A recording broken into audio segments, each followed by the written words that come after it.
se rendre au nord, on emprunte une route qui traverse les vastes plaines de la côte ouest, longe les massifs miniers de la Chaîne et passe au pied de Thiébagui, la montagne du tonnerre. Dans les années 1920, ce massif a connu son heure de gloire, quand 700 personnes arrachaient le chrome de la montagne. La mine a fermé en 1964. C'est aujourd'hui un village fantôme.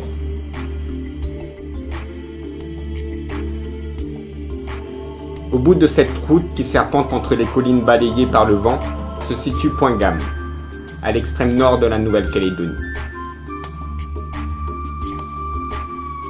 C'est dans cette région austère et aride où galopent des troupeaux de chevaux sauvages que Jean a jeté l'ancre dans une baie tranquille, loin du tumulte de la ville, le 14 juillet de l'an 2000.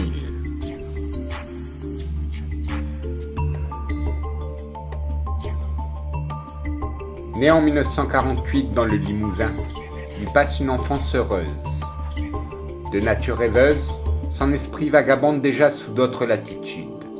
À La Réunion, puis en Guyane, où il chasse le caïman et élève des anacondas. Mais le climat trop chaud ne lui convient pas. De retour à Paris en 1968, il trouve l'effervescence des barricades pour un monde nouveau. Il décide alors de se rendre en Nouvelle-Calédonie, où il prend la gestion d'un gîte à Lifou, puis celle de l'auberge des Monkogi, avant d'arriver à Point Gamme. Je peux être un petit peu n'importe où sur la planète, passer des fois un mois sur un îlot désert tout seul, je ne me suis jamais ennuyé. Je peux être au fin fond de Paris, je ne vais pas m'ennuyer non plus.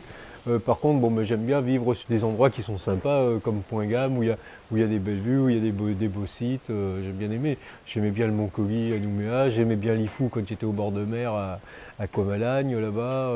J'ai toujours essayé de vivre dans des endroits où je me sente à l'aise, quoi. J'aime bien la simplicité, c'est vrai. Oui. Depuis plus de 15 ans, Jean accueille au gîte de Point Gamme des visiteurs venus des 4 coins de la planète, qui ne craignent pas de s'égarer à l'écart des palaces somptueux, à la recherche d'authenticité. Autour d'une énorme table en bois massif, que Jean a lui-même fabriquée à partir d'un bois noir de Calagomène, une trentaine de personnes se retrouvent tous les soirs pour un repas commun, espace privilégié de rencontres et de convivialité. L'intérêt de Point Gamme, c'est que tous les gens qui arrivent se sentent à l'aise. Qu'on soit de n'importe quel milieu, qu'on fréquente n'importe quel type d'hôtel, que ce soit du bas de gamme, du gîte, du 2 étoiles jusqu'aux 5 étoiles, les gens qui arrivent se sentent bien.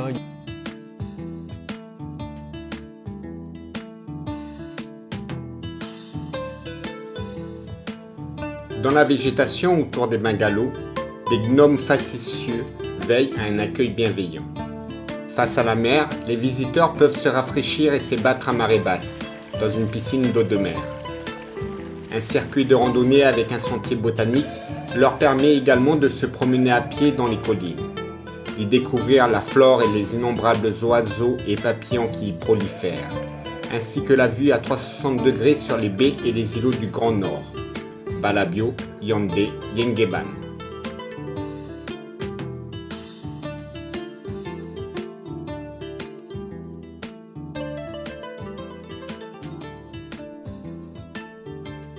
Dans une région où le travail salarié est rare, il emploie 23 personnes, principalement recrutées dans les tribus environnantes. Depuis plusieurs années, Jean a assuré leur formation pour qu'elles soient en mesure de gérer le gîte à son départ. Le relais présente un taux de remplissage de 95% en haute saison, une performance remarquable dans un pays où le tourisme stagne. Donc tous les gens qu'on a embauchés, on les a formés sur place. Par exemple, Eliane, dont je parlais tout à l'heure, la petite Eliane, elle est rentrée comme, on l'avait embauchée comme aide-serveuse, si tu veux. Puis après, elle est passée serveuse. Après, elle est partie se former en Nouvelle-Zélande, en Australie, tout ça, elle est revenue. Et puis aujourd'hui, donc on a continué la formation. Aujourd'hui, elle est directrice d'exploitation. C'est elle qui gère entièrement le relais. Donc comme on est loin, on est éloigné de tout le reste de la Nouvelle-Calédonie, des grands circuits de distribution, de commercialisation, on a dit allez, on va faire de la cuisine, les mouvements locavores se mettaient en place, locavore, manger local, et puis donc tout ce qu'on fait, c'est tous les produits du coin, les produits du cru, quoi. Un lagon qui est magnifique, qui est inscrit à l'UNESCO, donc il y a plein de pêcheurs. fournissent les produits de la mer. Donc ici, on s'est mis à faire du jardin, à faire nos légumes, nos fruits, nos légumes.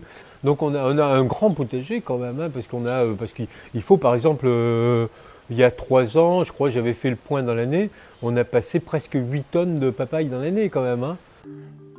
Les repas à base de légumes du jardin sont agrémentés de plantes aromatiques, le basilic, l'estragon, la ciboulette, mais aussi des pourpiers, une plante sauvage qui pousse au bord de mer. On y ajoute même des algues qu'on trouve en grande quantité sur le platier. Elles peuvent être utilisées en sauce ou servies en salade.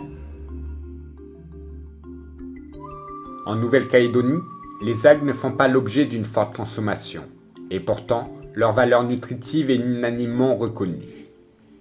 Après avoir soigneusement identifié une dizaine d'espèces comestibles, Jean les a fait expertiser et a décidé de valoriser cette ressource en expérimentant sa production.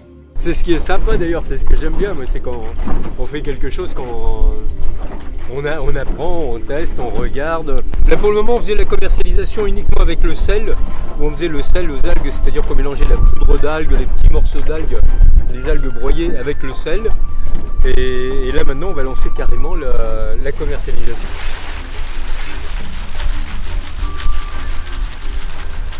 Ce qui est bien avec Jean, parce qu'il a plein d'idées en tête. Voilà, on est toujours occupé et puis voilà. C'est-à-dire on fait un travail, mais en même temps si tu veux, on crée des projets aux alentours. Il a d'autres façons de voir, il a des visions de voir les choses différemment. Voilà.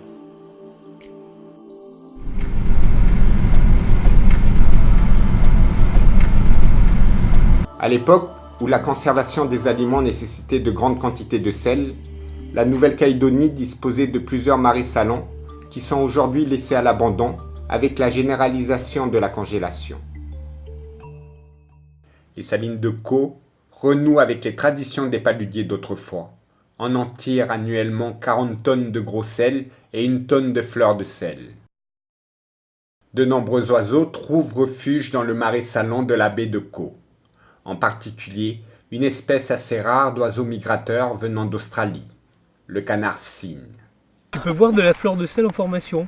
Des fois dans les bassins, là, quand tu arrives le soir, tu vois, c'est tout couvert en surface, tu as plein de fleurs de sel comme ça, tu as toute cette fleur de sel qui flotte. Alors là, il faut un bon coup de main là, pour ramasser, c'est pour ça que Hervé il excelle, là, tout ça, il a bien pris le coup de main là maintenant. Tout ça c'était une arrière-mangrove naturelle où il n'y avait pas du tout de végétation. Hein, là. Le lagon est juste derrière, là il y a un chenal d'accès d'amener des eaux. Donc on a l'eau de mer qui a 30 grammes de sel par litre. Et on l'amène jusqu'à 240 grammes de sel par litre, hein, on laisse évaporer. Les bassins sont tous un petit peu plus bas, donc l'eau ne peut pas revenir en arrière, donc ça avance comme ça. Et quand on atteint 240 grammes de sel par litre, c'est ce qu'on appelle la saumure. Donc c'est le moment où le sel ne peut plus se diluer dans l'eau. L'eau est saturée en sel, si tu veux, le sel s'était dissous, et après il ne se dissout plus. Si on continue d'évaporer l'eau, on a une cristallisation systématique qui va se faire. Jean n'est jamais à court d'imagination pour diversifier ses activités. En aménageant les bassins salants dans la baie de Caux, il a découvert qu'à cet endroit, le fond était composé d'une argile très fine, semblable à celle qu'on utilise en thérapie pour soigner quantité de maux. Alors ça c'est de l'argile bleue. Donc on a fait analyser l'argile à Nouméa et on a eu sa composante. L'argile, naturellement, oxygène et nettoie en profondeur tous les pores de la peau et lui donne un aspect très doux au toucher. On propose donc une petite marche d'une demi-heure, 3/4 d'heure du relais jusqu'au site des marais salants. Voilà, quand on arrive sur place, on propose la petite visite des marais salants, visite guidée. Ensuite, le bain d'argile, donc avec le rinçage, la douche à l'eau florale de Niaouli aussi, qui est l'eau de la distillation. Il n'y a pas de bête, hein? Il y a quelques années, Jean s'est lancé dans la production d'huile essentielle. Il a acquis à cette fin un énorme chaudron, un alambic et tout le matériel nécessaire qu'il a installé dans un abri de fortune. Quand la saison s'y prête, Jean et son équipe commencent à récolter les plantes destinées à la distillation. En raison de leur forte teneur en essence, Jean se procure les feuilles de niaouli dans la région de Pueblo. Les feuilles d'eucalyptus, par contre, proviennent des arbres qu'il a lui-même plantés sur la propriété. Il s'agit d'une espèce particulière d'eucalyptus favorable à la distillation.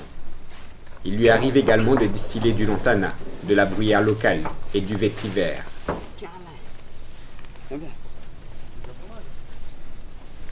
Le chaudron repose sur un foyer et comprend au fond un espace avec de l'eau.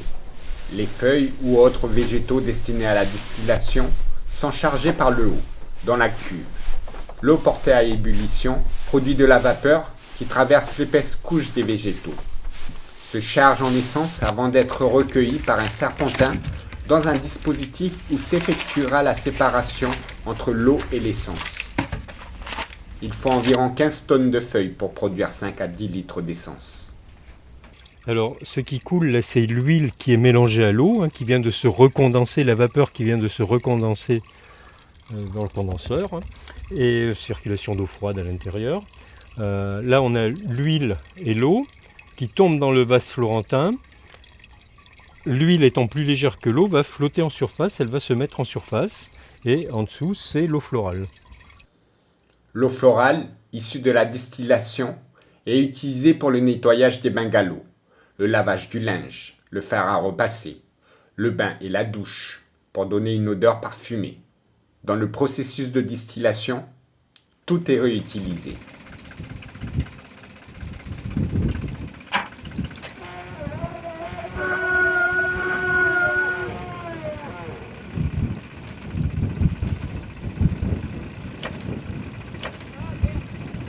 C'est les feuilles qu'on vient de sortir de la marmite à distiller. On les a distillées la semaine dernière. Là.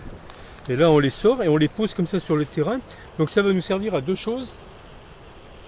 Ça va surtout empêcher les mauvaises herbes de pousser. On va mettre nos pieds d'ananas là, ici, là, partout dedans. Et donc ça va empêcher les mauvaises herbes de pousser. Et puis en même temps, ça va garder l'humidité. Ça va garder la fraîcheur du sol. Et puis après, dans le temps, ça va se transformer en compost, effectivement. Au bout de 2 ou 3 ans, quand on va remuer le terrain, ça fera un bon compost et ça va se mélanger à la terre. On a encore cette odeur là, d'eucalyptus citronné, d'eucalyptol citronné dans les narines. Comme ça, ça va éviter les moustiques aussi de venir.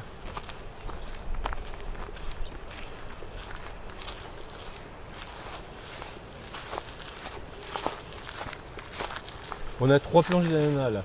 Une première ici où j'avais mis une petite couche de feuilles. Ici où on avait mis un bon paquet, là comme on met en bas.